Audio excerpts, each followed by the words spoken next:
Lo que veíamos en las organizaciones burocráticas era lo que se llama un espacio homogéneo de decisión, donde hay aspectos formales, tanto en relación a los personajes que actúan, el jefe, digamos, y el subordinado de una organización, como a los procedimientos de transmisión de las órdenes, también formales, como con respecto a el espacio, que es un espacio también formal. Es decir, cuando hablamos de espacio homogéneo nos referimos a estas tres características. Hola. A estas tres características. Decíamos que cuando estas tres características tenían características homogéneas de formalidad, se creaban este tipo de organización burocrática, que el ejemplo era la pirámide de base estrecha, alta, etc. Y donde la circulación de las órdenes y de las consultas es vertical, bajan órdenes, suben consultas, etc. Lo que definíamos después era otro tipo de organización en la cual estas características ya no eran todas del mismo tipo, ya no eran todas formales, sino que algunas eran formales y otras eran informales. Y entonces definíamos una pirámide también, pero que ya no era la pirámide burocrática weberiana de tipo así, sino que era una pirámide mucho más de base ancha y de mucho menor altura, entonces donde la cosa es que existe todavía una jerarquía, pero los procedimientos son mucho más informales. Entonces, en vez de haber una circulación vertical de las órdenes y de subida de las consultas, había más bien no órdenes, sino instrucciones de otro tipo. Ya se pierde un poco esta verticalidad de la circulación de las órdenes o de las consultas, y aparecen estos elementos más horizontales. Es decir, esto entonces es mucho más democrático que esto que es autoritario. Y el mismo Weber decía, digamos, llegaba a la conclusión de que la dictadura era inevitable porque siempre va a haber una concentración de poder en la cúpula, y esto lo trasladaba al conjunto de la sociedad. En cambio, este tipo de forma de organización es mucho más democrática porque siempre hay consultas. Acá decíamos había un expediente, que es la forma en que se transmite esto, y acá era un che flaco, ¿cómo se hace esto? ¿No? Porque transforma muy fuertemente este tipo de cosas. Bueno, esto es lo que habíamos estado viendo en general. Y la otra cosa que habíamos visto era la cuestión del proceso de trabajo. El proceso de trabajo. Y habíamos estado viendo cómo hay una cuestión que tiene que ver con lo que Marx definía como el trabajo concreto y el trabajo abstracto. Entonces, retomo esto porque es un tema importante, porque quiero agregar algo también con respecto a esto que habíamos estado viendo la vez pasada. La idea de trabajo abstracto y trabajo concreto, entonces, es la idea de que el trabajo concreto es lo que uno hace cuando trabaja. Lo que yo estoy haciendo ahora que estoy trabajando, por ejemplo, este es mi trabajo concreto. Escribo en el pizarrón, hablo, qué sé yo, qué hago, preguntas, diálogo, etcétera, etcétera. Este es mi trabajo concreto. Ahora, el trabajo abstracto, en cambio, está definido por la creación de las condiciones en las que se trabaja. Por ejemplo, estas condiciones implican una relación con aquellos que me contratan para que haga este trabajo, ¿no? Está definida por los términos de la contratación, etcétera, etcétera, con lo cual se me formulan ciertas cuestiones y circunstancias a las cuales yo me debo adaptar. Trabajo para la Universidad de Lanús en ciertas condiciones, por las cuales me pagan una cierta cosa que hemos acordado, etcétera, etcétera.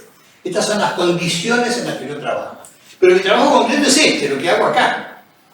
Lo mismo, el panadero, que sé yo, fabrica pan. Pero el empresario le paga un salario para esto y le dice, usted tiene que venir a las 5 de la mañana, 6 de la mañana, qué sé yo, hace tal cosa.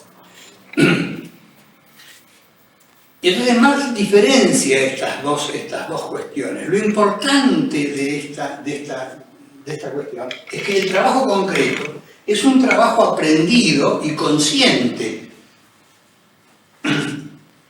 Y en cambio el trabajo abstracto, digamos, nadie se entera que hace un trabajo abstracto si no lee a Marx, por ejemplo, o si alguien no se lo explica.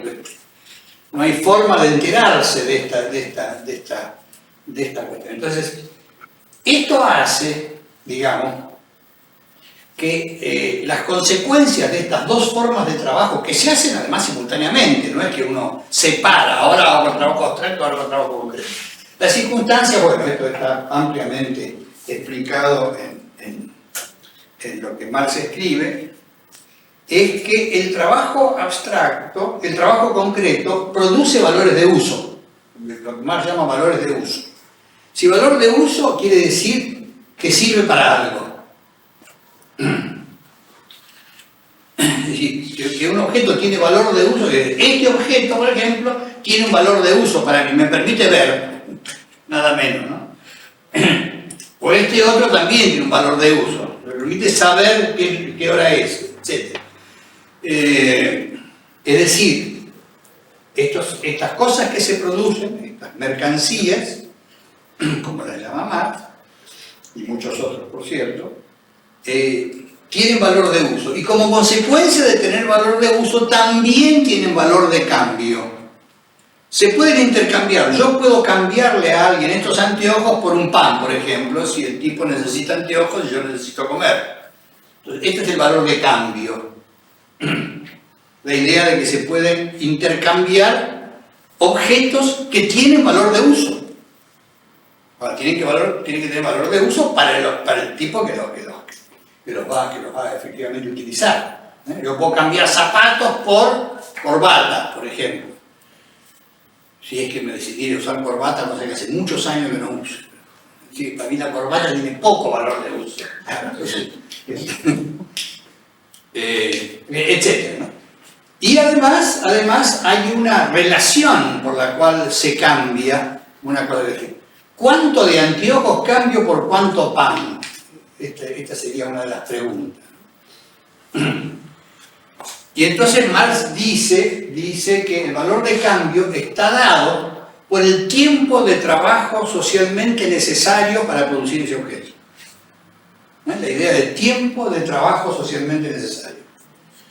Es decir, es el trabajo, digamos, que en determinado momento y circunstancia y lugar es el tiempo que socialmente se necesita para hacer ese objeto. Cuánto tiempo se tarda en hacer el pan, más el tiempo que se tardó para hacer todo lo que el pan lleva consigo. Entonces lo que se intercambia, dice Marx, es tiempo de trabajo socialmente necesario, en conciencia ideal. A lo cual, aparte de eso, hay toda una serie de otras cosas, por la cual los intercambios reales pocas veces se hacen en base a este tiempo de trabajo socialmente necesario. Y por otra parte, no se hace mucho cambio indirecto, a pesar de que ahora se ha creado toda esta cuestión de los ¿cómo se llama?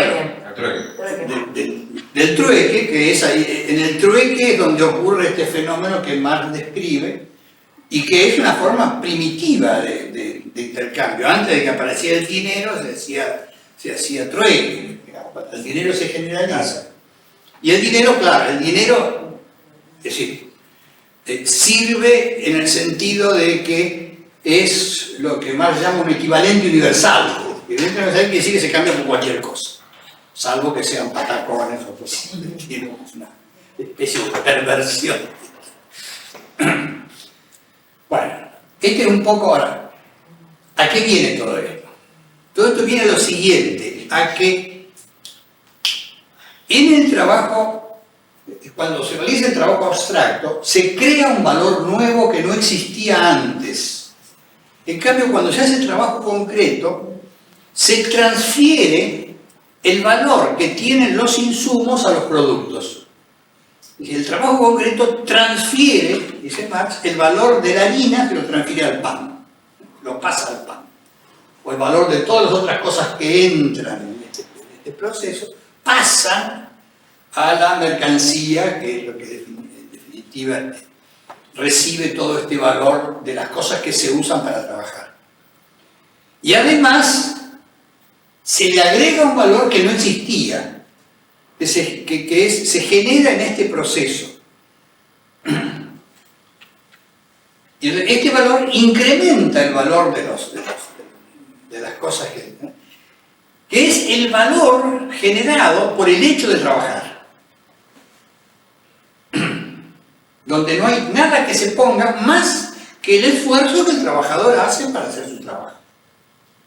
Y esto genera un nuevo valor. Y lo que surge de todo esto es que este trabajo abstracto, además de generar un nuevo valor, genera otra cosa, que son lo que llamamos valores sociales. Valores sociales. Es decir, las condiciones en las que se trabaja son las que generan estos valores sociales. Y como esto es un proceso inconsciente,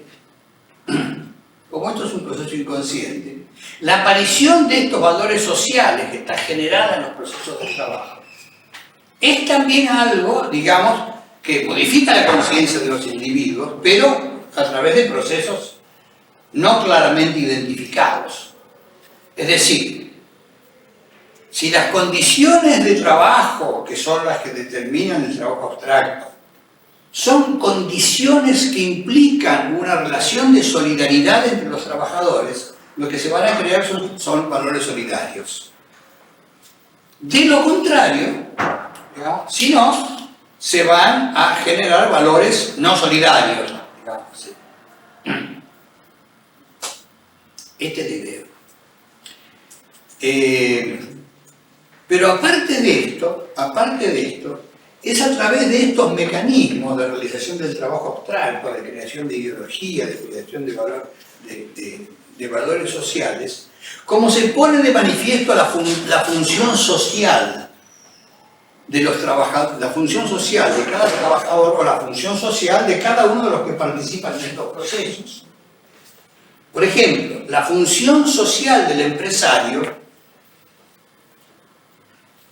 si uno le pregunta, va al empresario, el empresario posiblemente no le va a contestar, si le va a contestar a partir de la ideología, digamos, que se ha generado en este proceso.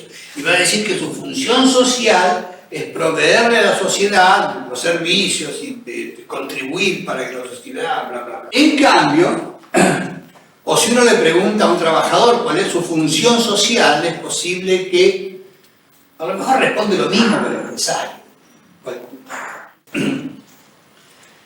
En realidad, la función social del trabajador directo, digamos, del tipo que amasa la harina, el pan y qué sé yo qué, es producir plusvalor. Y la función social, en cambio, del empresario va a ser apropiarse de ese plusvalor.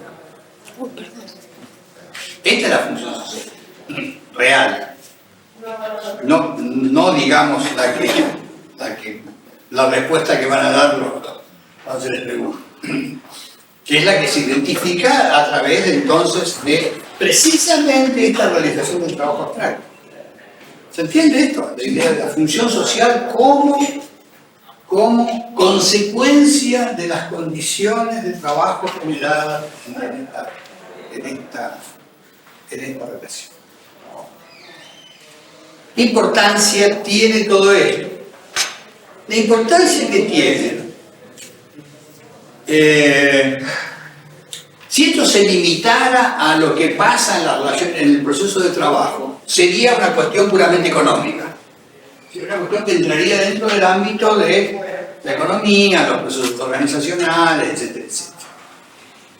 Pero la importancia se extiende mucho más allá, porque este tipo de cuestiones se extienden al conjunto de la sociedad. Lo que pasa en las fábricas sale de las fábricas para pasar a la sociedad. ¿Cómo sale? Sale a través de los mecanismos de reproducción. Es decir, Marx describe, cuando habla de estas cosas, una fase productiva y una fase que llama reproductiva. La fase productiva es la fase en la cual los trabajadores producen las mercancías necesarias para la vida. La fase reproductiva es el consumo de esas mercancías. Si el trabajador que produce pan está en la fase productiva del ciclo de producción y reproducción del capital. Cuando se vende el pan, me lo llevo a la casa, me hago un sanguchito de salame, estoy en la fase reproductiva. La misma mercancía sigue este proceso. Y esta fase reproductiva, ¿qué quiere decir? Que reproduce mis condiciones para seguir trabajando. Entonces, hay una reproducción. Esta fase reproductiva tiene una reproducción que es cotidiana, todos los días, más o menos. La reproducción tiene estos dos aspectos. Es decir, hay una reproducción cotidiana, todos los días tenemos que reproducirnos, cada uno de nosotros, para lo cual hay que comer, hay que descansar, hay que limpiar la mente de toda la basura que juntamos durante el día, etcétera, etcétera. Y hay también una reproducción no cotidiana, una reproducción a largo plazo. Si nos reproducimos biológicamente, tenemos hijos o algo por el estilo. Y además nos reproducimos en el sentido de que, por ejemplo, nos educamos o nos reeducamos o nos actualizamos en nuestros conocimientos, etcétera, etcétera. Esta es una reproducción no cotidiana, por el cual nos reproducimos como trabajadores, educamos a nuestros hijos para que sean trabajadores en un ciclo posterior. Hay todos estos aspectos, ¿no es cierto? Entonces, a través de estos mecanismos reproductivos, cotidianos o no cotidianos, que son la complementación de la fase productiva de mercancías, cómo se transmiten estos aspectos que hemos identificado dentro de las organizaciones, dentro de las organizaciones del trabajo, ¿no? Es como se transmiten, esta ideología se transmite al conjunto de la sociedad. Como sale, digamos, ¿no? Sale y es transmitida a través de estos mecanismos de reproducción. Por eso la reproducción social es también una categoría analítica, por el impacto que tiene sobre el conjunto de la sociedad. La otra cuestión que quería yo plantear ahora era el tema de la otra gran categoría analítica que habíamos visto, que es el tiempo. No sé si lo mencionamos. ¿No lo mencionamos? No. Bueno, nosotros habíamos hablado de que para poder entender las situaciones que enfrentamos, tenemos que hacerlo a través de categorías analíticas. Las categorías que nos permiten comprender, son categorías abstraídas de la observación de la realidad, etcétera, lo que ya vimos. Y habíamos identificado una de estas categorías analíticas que era poder. ¿Sí? ¿Se acuerdan? Entonces, ahora tenemos otras dos, que es reproducción social por un lado y tiempo es otra categoría analítica. Y cuando hablamos de tiempo, yo digo siempre que la metodología que yo utilizo siempre tiene componentes similares. Lo primero que hago es tratar de desagregar la categoría para ver qué tiene adentro. Y entonces uno puede pensar en tiempo como desde el punto de vista de la física. Entonces, el tiempo físico, digamos, tiene ciertas características, es un tiempo homogéneo, que funciona siempre hacia adelante, que se puede medir con determinado procedimiento, etcétera, etcétera. Tiempo físico. Pero hay otro tiempo que es el tiempo histórico. Y hay otras categorías temporales también. Pero digamos, la idea del tiempo histórico es la que yo considero como una categoría analítica en el caso de los problemas sociales, que son los que nos interesan mirar, estudiar, dilucidar, etc. Y entonces acá la cuestión del tiempo histórico se puede mirar también desde distintos puntos de vista. Por ejemplo, se puede mirar desde cómo percibimos cada uno de nosotros el tiempo histórico, o cómo se percibe el tiempo histórico a partir desde la historia misma, o desde el Estado, o desde las instituciones, etc. Cuando uno mira los fenómenos históricos, y ya de esto estuvimos hablando algo, en algún momento aparecen hechos de gran visibilidad histórica. Aparecen como una cosa muy destacada. El 17 de octubre de 1945, el tiempo ahí que queda, nadie se olvida de eso, porque es de una visibilidad tan enorme, tan significativo.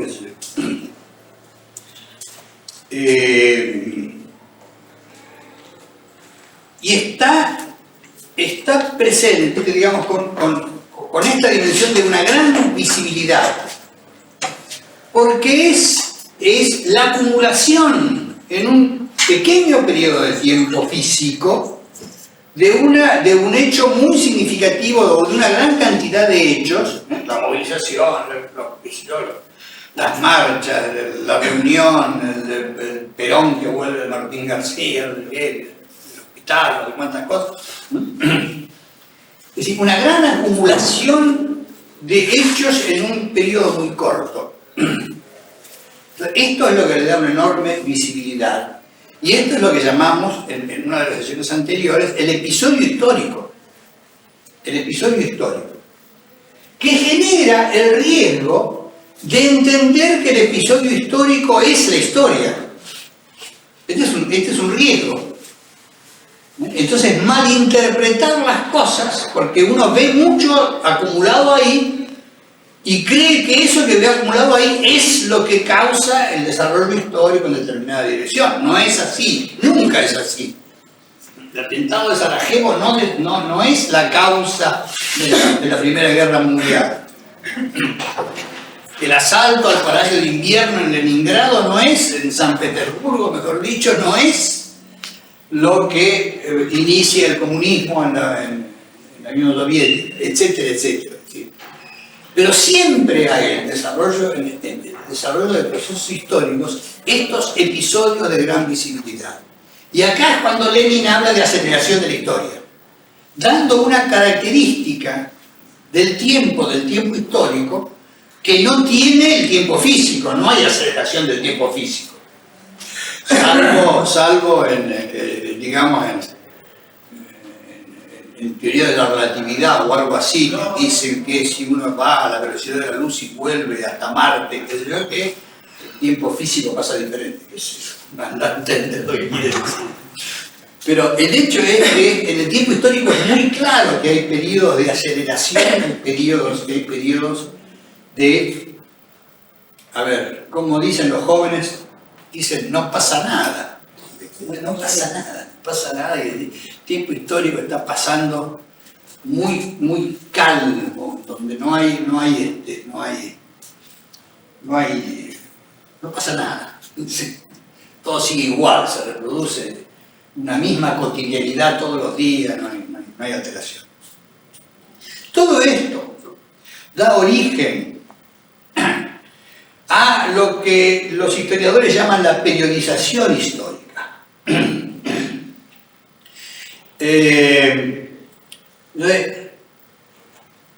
Y tiene que ver con lo siguiente. ¿Qué es un periodo histórico? ¿Qué es un periodo histórico?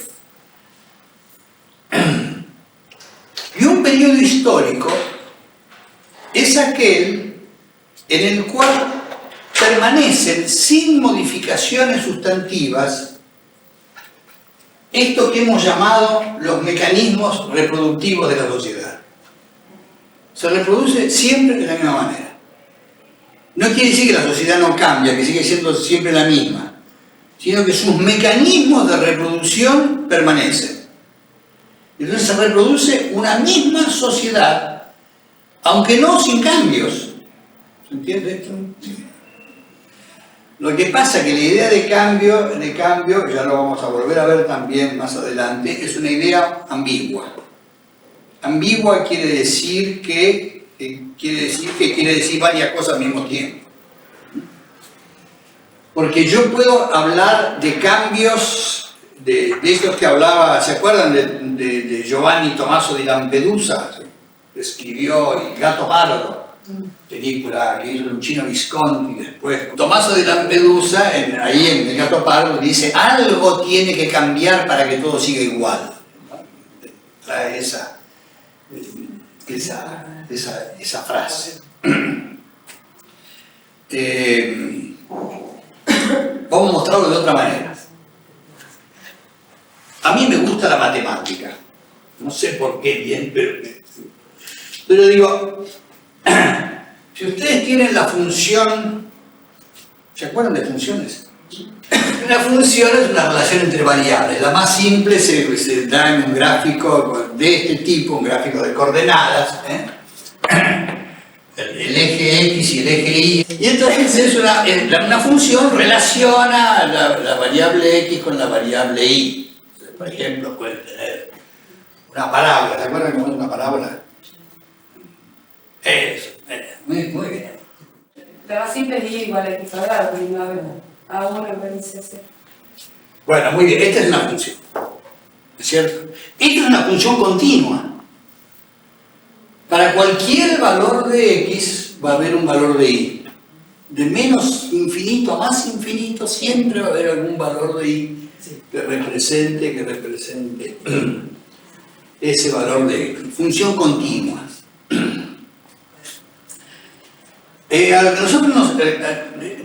Cuando yo hablo de cambio, estoy hablando de funciones discontinuas. Por ejemplo, Cualquier número arriba sobre X. Sobre X. ¿Cómo es esta función? Son asíntotas. Que la X no puede valer 0. La X no puede valer 0. Porque A sobre 0 es infinito. Entonces en el eje sobre las Y se va. Son dos asíntotas. Son dos cosas así. Ajá. No, así bueno. No. Es asintótica con el eje de las X acá. Y tiene otra parte que es así. Ajá. Perfecto. ¿Qué pasa en el punto 0? Infinito. Hay una discontinuidad infinita. No se pueden juntar nunca. Esto es una discontinuidad estructural. ¿Ven? Esto es un cambio estructural. No puedo resolverlo de ninguna manera. No puedo hacer que esta parte de la curva se toque con esta parte de la curva nunca, por más que lo intente. ¿Sí? Entonces, en cambio, si yo tengo una función que sea, qué sé yo, para X negativo vale 0, esto, y para X positivo vale 1, supongamos, una función de este tipo, yo también tengo una discontinuidad acá, pero una discontinuidad fácilmente resoluble. Subo esta un escalón o bajo esto un escalón y ya está, y tengo una recta continua. ¿Se entiende lo que estoy diciendo? Quiere decir que este tipo de cambio, este tipo de salto que hay acá en X igual a 0, no es resoluble de ninguna manera.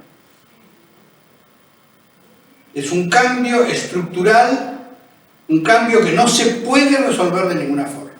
En cambio, este otro es una discontinuidad que se puede resolver muy fácilmente haciendo una pequeña trampita.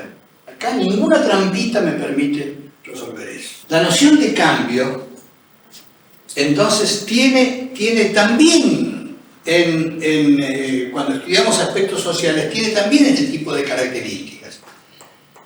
Hay cambios que son necesarios para que todo siga igual, como decía don Giovanni, y en cambio hay otro tipo de cambios en la cual nada sigue igual. Cuando ocurren estos tipos de cambios en la sociedad en los cuales nada sigue igual, entonces tenemos el fin de un periodo histórico. Es decir, se modifican fundamentalmente todo lo que son los mecanismos reproductivos y posiblemente los productivos también. Ya nada es de la misma manera. Este es el cambio revolucionario que dice Lenin, Marx, ¿no? Es decir, cambiamos estructuralmente las bases de funcionamiento de la sociedad.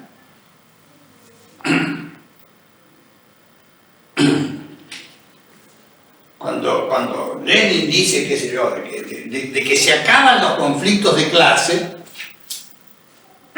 porque se acaba una clase social, está hablando de un cambio estructural, de un cambio irreversible, supuestamente irreversible, pero de un cambio, digamos, donde las leyes básicas de los fenómenos se modifican.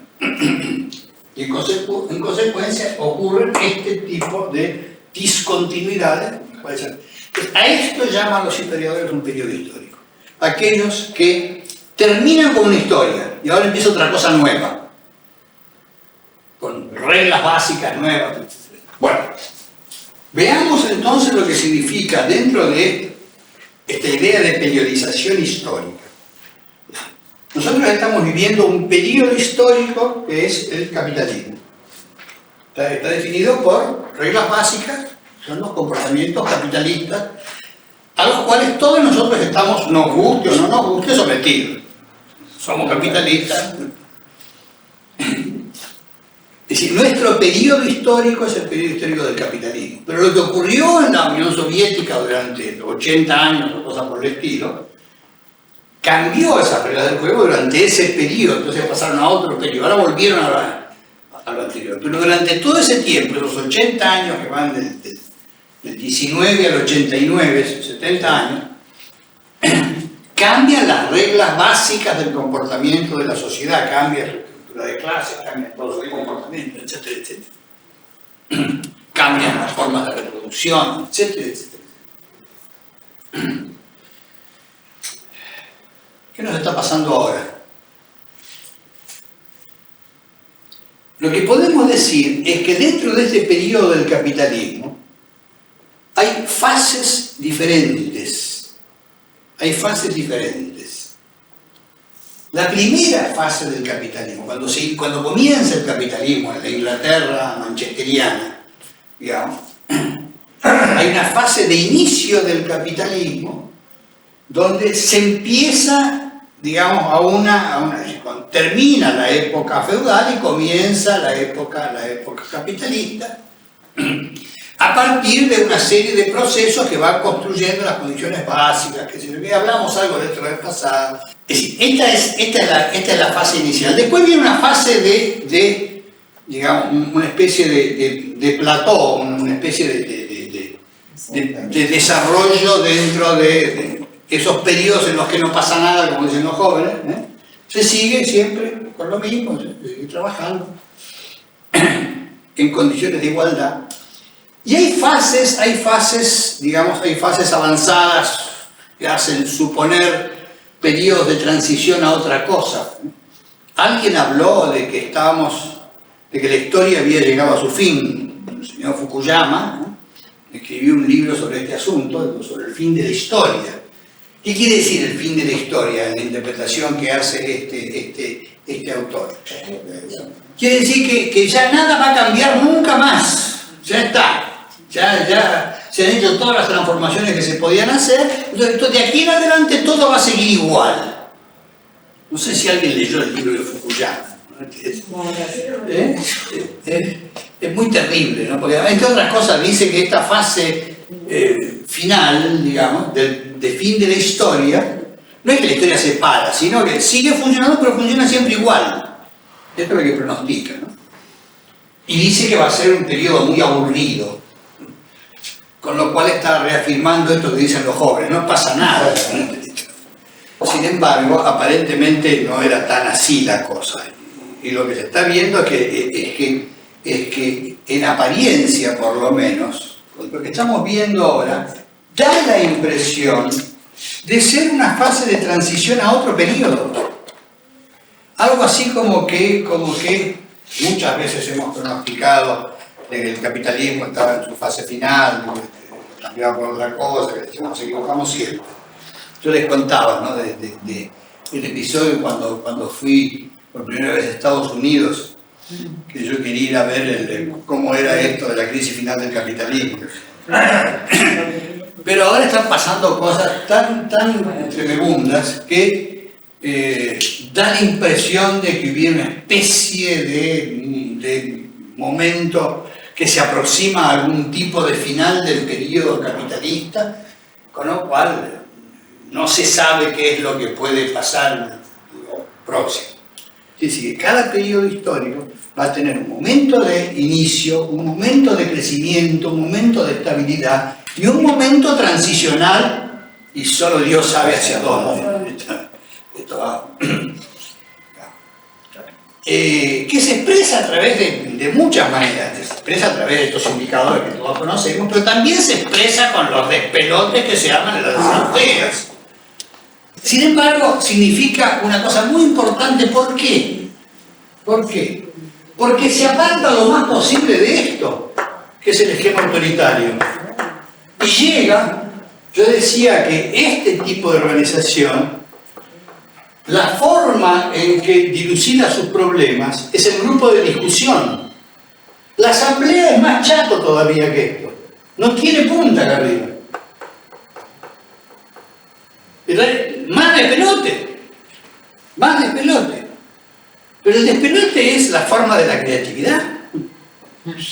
En algún momento esto empieza a reordenarse. Puede apelar a Prigozhin, a la teoría del caos, a cuántas cosas, para explicar cómo ese desorden tremendo que es la asamblea, en algún momento comienza a tener estos atractores extraños, dicen. Eso, el pensamiento estratégico es una reflexión sobre el comportamiento de los sectores sociales.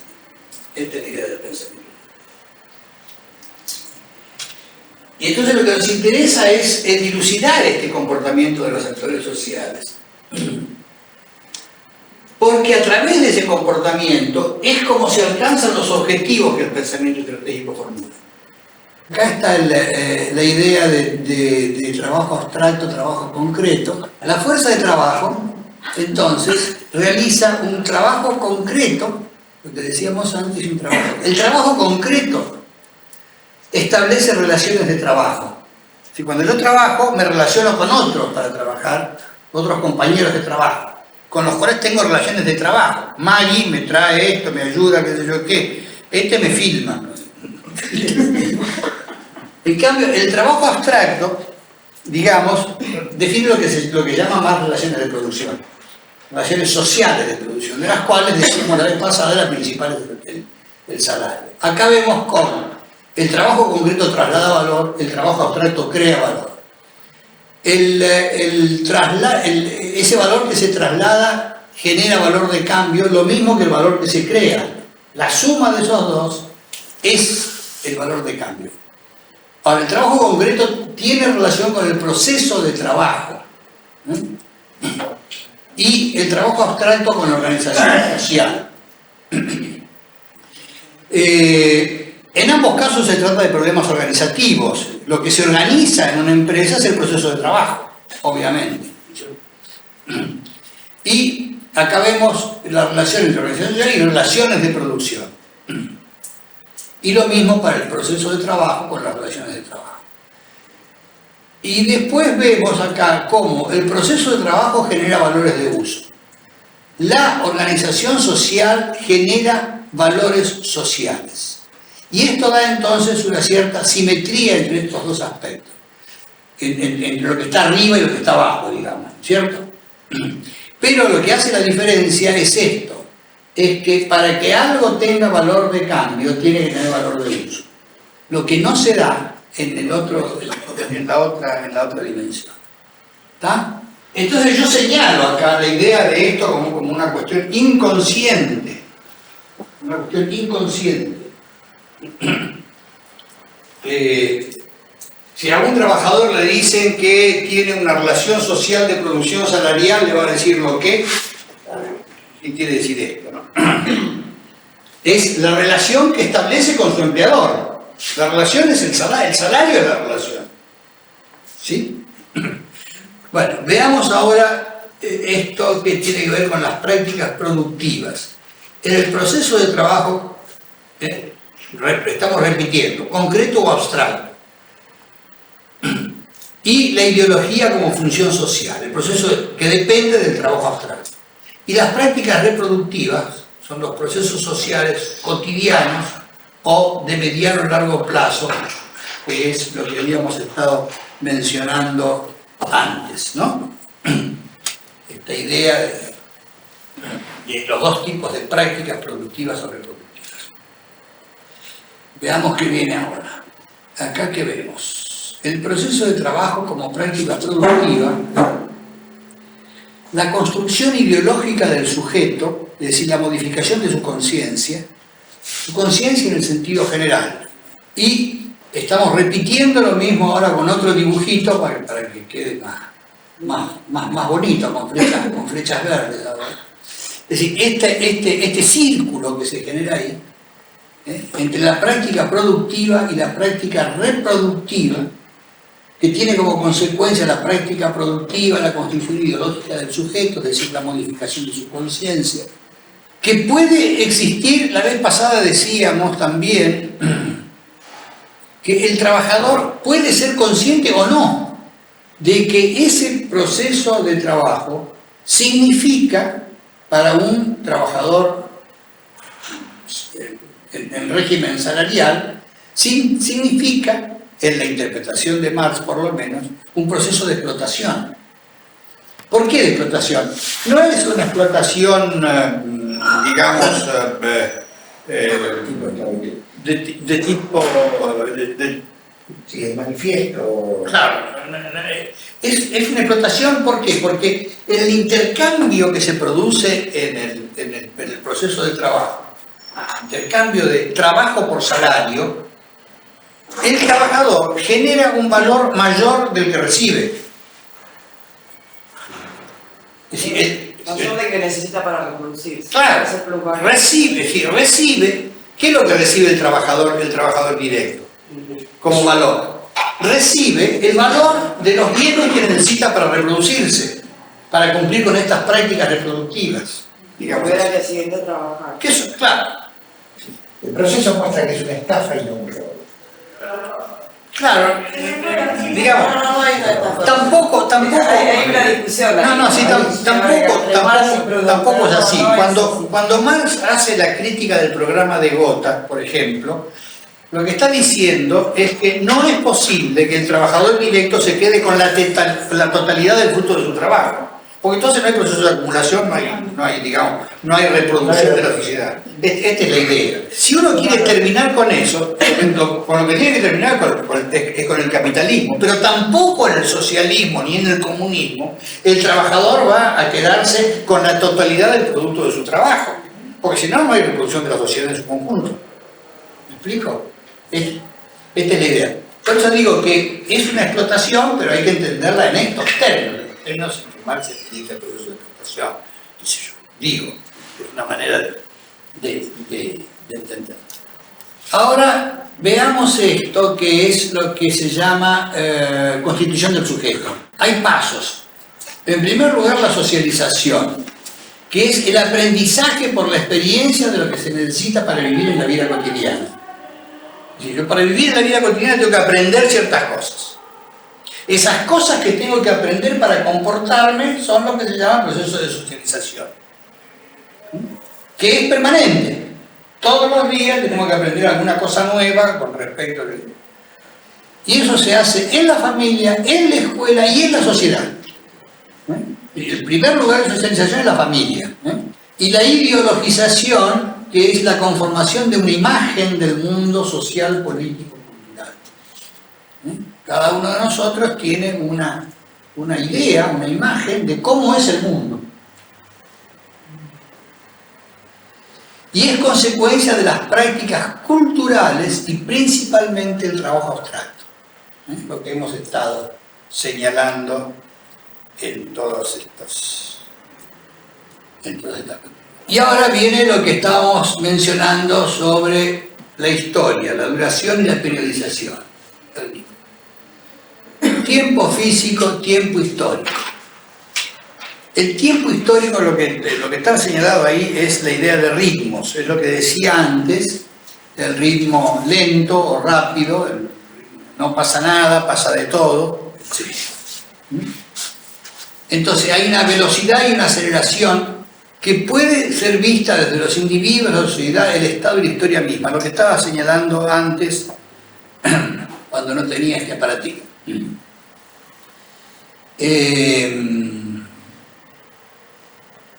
Es decir, uno tiene muchas veces la sensación de que el tiempo histórico se acelera.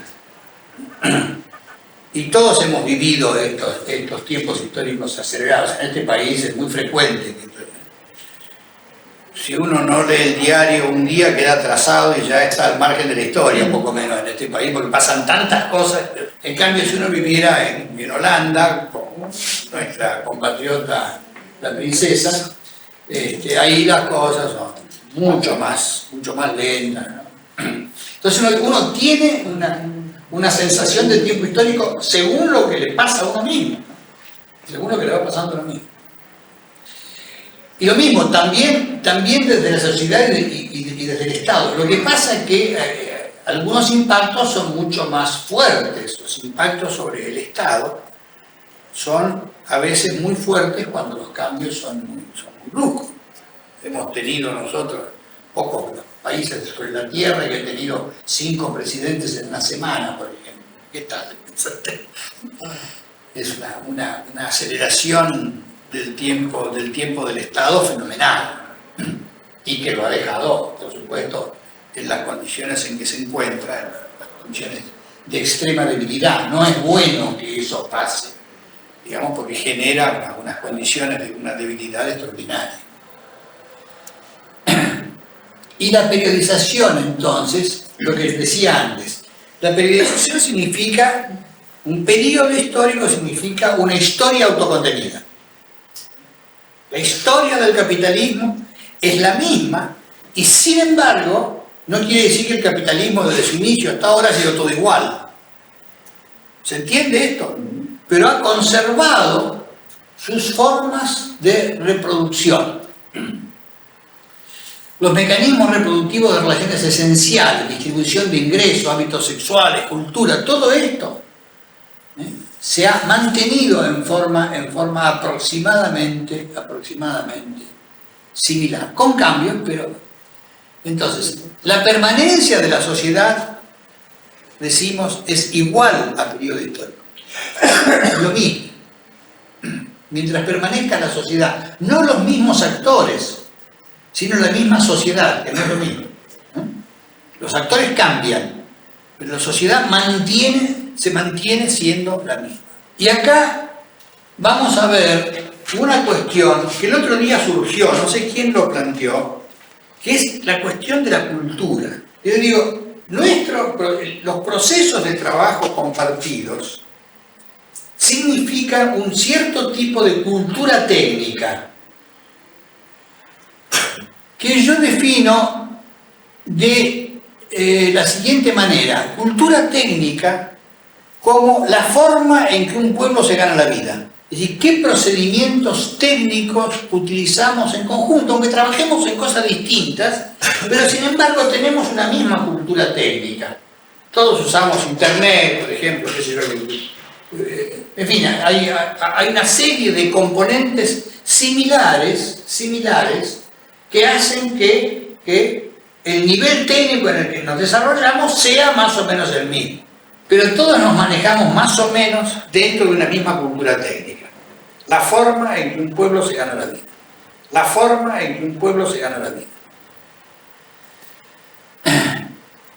Y esta cultura técnica actualiza mecanismos reproductivos, generando procesos sociales que yo llamo cultura a secas o cultura sin apellidos, que es, en contraste con la cultura técnica, lo que hacemos con la vida que nos ganamos. Forma de ganarse la vida, lo que se hace con esa vida que uno se gana. Es decir, nuestros comportamientos sociales. ¿Se entiende?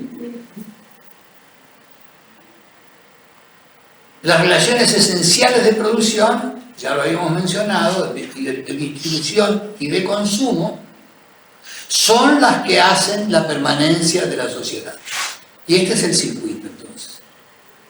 Cultura técnica y cultura sin apellidos. El problema con esto es el siguiente.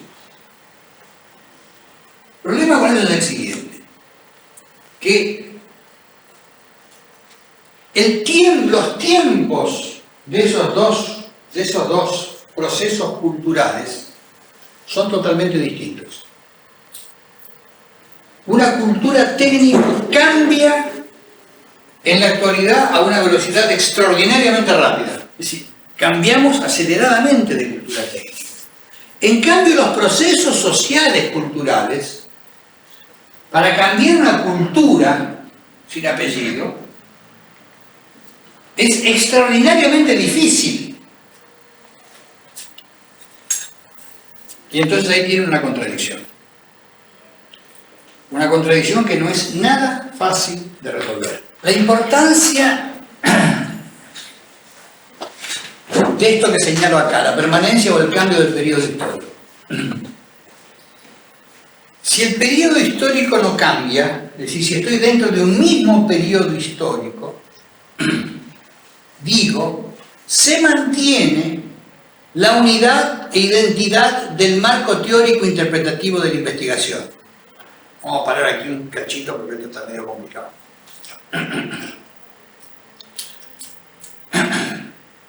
La afirmación que estoy haciendo es que los marcos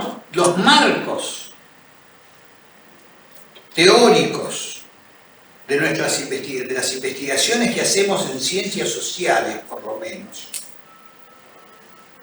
van a depender de la permanencia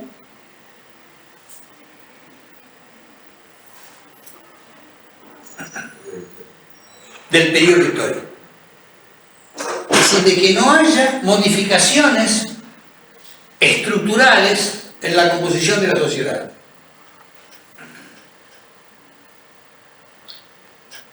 Lo vamos a ver, voy a desarrollarlo más adelante muy en detalle este aspecto, pero pongo un ejemplo para que se vea con claridad qué es lo que quiero decir.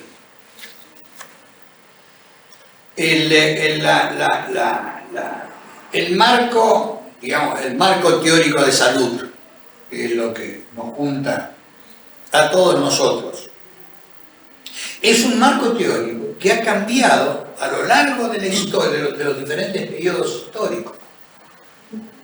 No es lo mismo el marco teórico de la salud en la Grecia clásica que en la Roma imperial, que en la época medieval, que en la época del feudalismo, que en la época del capitalismo. Cambia el marco teórico.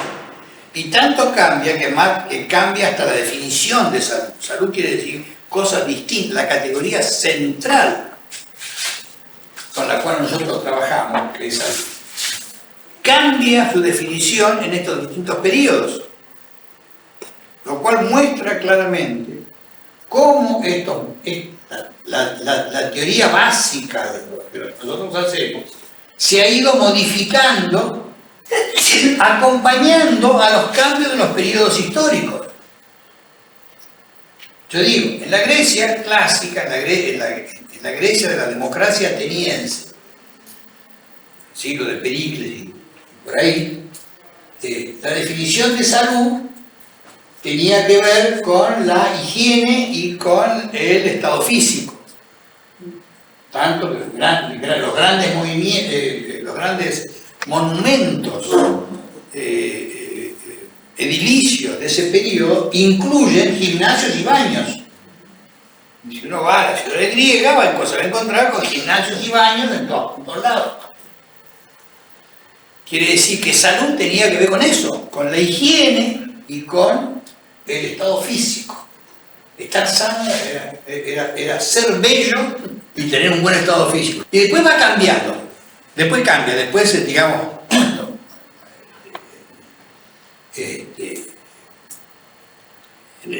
durante la época del cristianismo, la cosa era que estar sano era estar en gracia de Dios. Si cambia la definición, cambia el periodo histórico y cambia la definición. Si cambia la definición, cambia la teoría. Para estar sano había que ir a los baños en la Grecia, y para estar sano en la época ahí había que estar en Grecia, había que ir a la iglesia a rezar. Es decir, esto muestra un poco lo que se dice ahí acerca de el marco teórico de la investigación cambia con el periodo histórico. Y eso se da prácticamente en todas las ciencias que tienen que ver con lo social y lo humano, por lo menos. Y no me quiero meter con las ciencias duras. Entonces ahí está. En el cambio, hablamos de una redefinición del marco teórico junto con las categorías analíticas que forman parte del mismo, lo que estaba diciendo recién, la definición de salud. Y muchas otras en muchos otros terrenos. Y esto ocurre tanto en las ciencias, por lo menos en las ciencias sociales, digamos, las que están de ese lado. Cuando hablo de ciencias sociales, hablo de todas las que no son ciencias duras o fácticas. La sociología, la psicología, la antropología, etcétera, etcétera. La literatura y otras perversidades por el estilo. Bueno, desarrollo histórico. Fases, lo que estaba marcando recién. El inicio, el desarrollo, el final, la transición. Subperíodos. Idea de cambio que no modifica la caracterización global de la sociedad, pero sí ciertas relaciones. Esto es lo que define el subperíodo. Sigue siendo la misma sociedad, pero hay relaciones que cambian. No es lo mismo el primer periodo del capitalismo, en el cual los obreros tenían muy poco que decir de las fases avanzadas del capitalismo, donde los obreros tienen bastante que decir. Una vez que están organizados los sindicatos, que entonces ya la cosa cambia. Quiere decir, esto es muy importante en el siguiente sentido.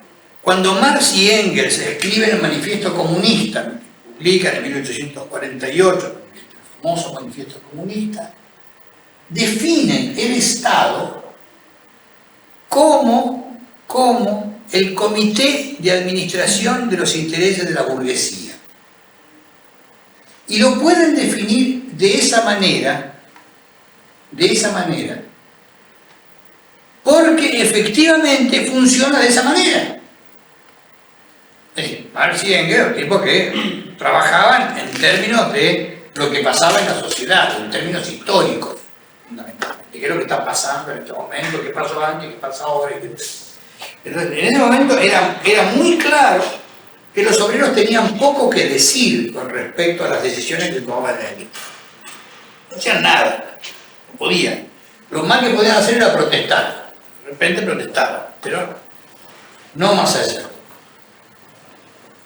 En 1950 aproximadamente, 100 años después que Marx y Engels, Nico Poulantzas define, que es también un marxista comprometido con esta ideología, vuelve a definir el Estado como el espacio social de confluencia, articulación, debate, lucha de distintas clases y fracciones de clase. Y hace una definición que se contrapone con la que Marx y Engels habían hecho 100 años antes. Este hecho es muy importante Y tiene que ver con esta idea de un subperíodo dentro del período capitalista, en el cual ciertas cosas han cambiado, pero no el capitalismo. El capitalismo sigue existiendo. Pero hay ciertas cosas que ya no son como eran antes. Ahora, el confundir esta situación, cosa que creó una confusión en mucha gente, genera problemas políticos extremadamente graves, como este que voy a relatar ahora. Y es que si uno toma la definición de Marx y Engels y apuesta al cambio social, tiene que luchar contra el Estado. Y esta es la posición que muchos grupos tomaron y lucharon contra el Estado con armas y los mataron. De manera que no es un tema académico, es un tema que tiene profunda implicación con respecto a las prácticas políticas. Si uno toma la definición de Poulantzas, entonces, y quiere estar a favor del cambio, tiene que luchar dentro del Estado. Es decir, este es un tema que causa mucha inquietud muchas veces. Es decir, una de las cuestiones que tiene que examinarse siempre es cuál es el momento histórico, cuál es la fase o su periodo en el cual estoy ubicado y qué es lo que está pasando ahora. Yo haría la pregunta, en este momento, ¿cuál es la definición que vale? ¿La de Marx o la de Poulantzas? Y yo no sé la respuesta. Tengo dudas con respecto. Lo último de este gráfico. Lo último que dice, los subperiodos se definen a partir de modificaciones en la conformación del Estado. Y además, esta idea de que cambia la conformación del Estado, es decir, que entran nuevos sujetos al Estado, o salen unos y entran otros nuevos, estas modificaciones también afectan en parte las bases epistemológicas del pensamiento. Es decir, no es lo mismo una conformación del Estado, donde los trabajadores tienen mucho peso, que una conformación del Estado donde los bancos mundiales tienen mucho peso. No es lo mismo. No es lo mismo para las formas de pensar. Para cómo pensamos de una manera diferente en una situación o en otra. Yo en este texto que estoy siguiendo hablo de la cultura como cuestión estratégica. Y esto para mí quiere decir lo siguiente, que hay una cultura técnica, lo que hoy decía, el modo con que un pueblo se gana la vida. Esta cultura técnica se modifica con gran rapidez. Yo digo, las cosas como la biotecnología y la microelectrónica, que son dos de los procesos técnicos, digamos, más desarrollados actualmente, este tipo de técnicas cambian en periodos muy breves, se modifican en periodos muy breves. Se mide en meses y tal vez en semanas en algunos casos, y no en años o décadas como antes. Y está orientada al futuro. Ahí figura esa frase motivo para. Es decir, el motivo para es una forma en que los fenomenólogos describen esta motivación con orientación hacia el futuro. ¿Qué es lo que queremos hacer para adelante? ¿Cuál es el proyecto que queremos desarrollar? Esta es la idea. Y la cultura sin apellido, lo digo, es lo que se hace con la vida que uno se gana, lo que habíamos dicho antes. Esto se modifica con gran lentitud. Por eso es que antes hablo de los comportamientos como una cuestión política.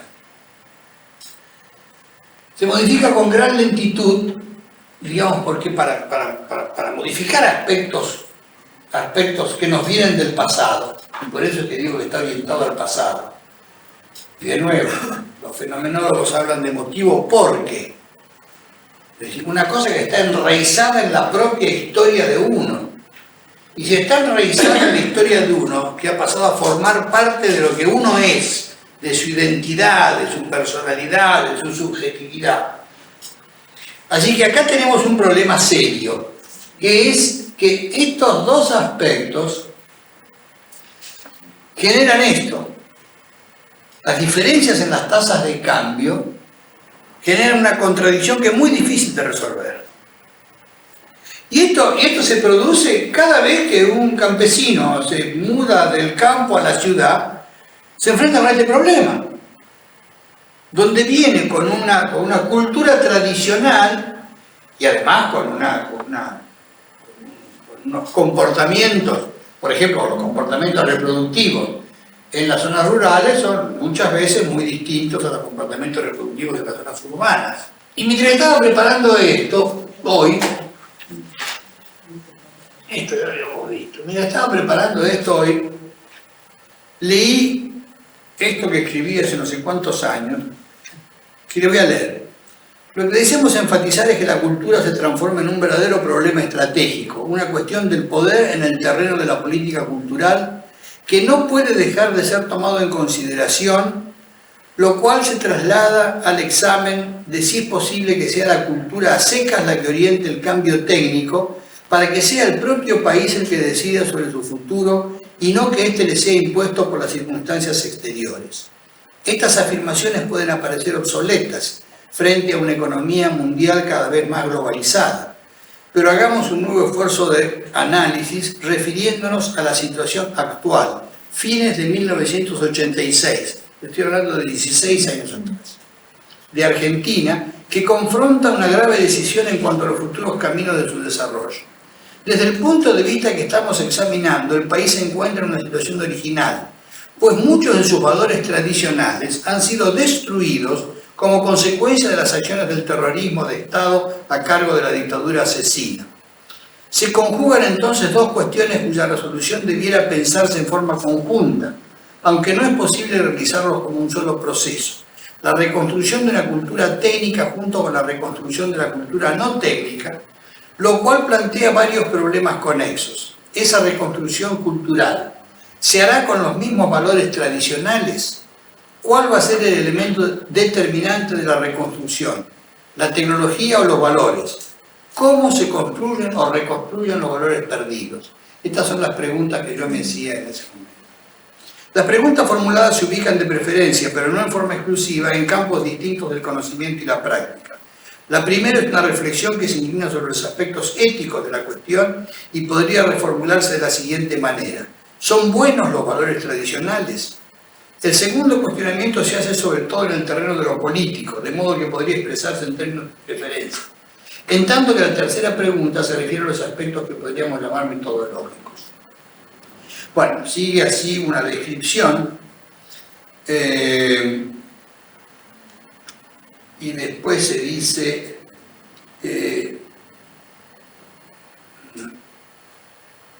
en general es posible actuar en el terreno de la cultura técnica, pues depende del tipo de inversiones que se privilegian con algunas decisiones fundamentales. Importación de tecnología de avanzada creada en los centros superdesarrollados o creación de una tecnología propia más modesta pero quizá más adecuada a las necesidades y capacidades locales. Estas son las preguntas que yo me hacía en ese momento, que a la luz de lo que ocurrió en los años siguientes, fue obteniendo respuestas al revés exactamente de las que a uno le hubiera gustado, pero estaban planteadas en ese momento. Y por eso yo quería reflexionar. Ahora nos hemos quedado, digamos, hemos perdido valores tradicionales y hemos adquirido una cultura técnica que realmente es decir, hemos desindustrializado el país. Las decisiones que se tomaron fueron, la mayoría de ellas equivocadas. Bueno, esto lo habíamos visto, ¿se acuerdan? La relación entre grupos o clases y la diferencia cuando se plantea la clase como una categoría analítica y el grupo como un concepto operacional.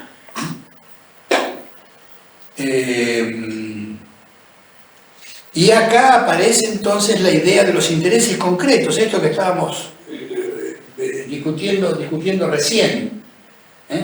La idea de la construcción sobre cosas, sobre necesidades e intereses concretos de los grupos o de las clases.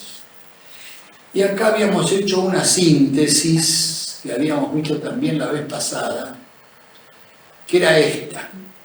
Todo individuo se constituye como sujeto a través del proceso de ideologización. La ideología se produce por las condiciones generales en que se realiza el proceso de trabajo abstracto. La transformación de un sujeto individual en un sujeto colectivo depende de los intereses comunes, es decir, depende de que haya una verdadera agregación de intereses. ¿Por qué funciona tan despacito esto? Y estos están relacionados con las circunstancias específicas en que se realiza el proceso de trabajo conjunto o trabajo concreto. Es decir, ahí es donde se generan. Y es por eso que uno ve muchas veces que el hecho de juntar a trabajadores en un mismo lugar es lo que comienza el proceso de poder agregar intereses concretos.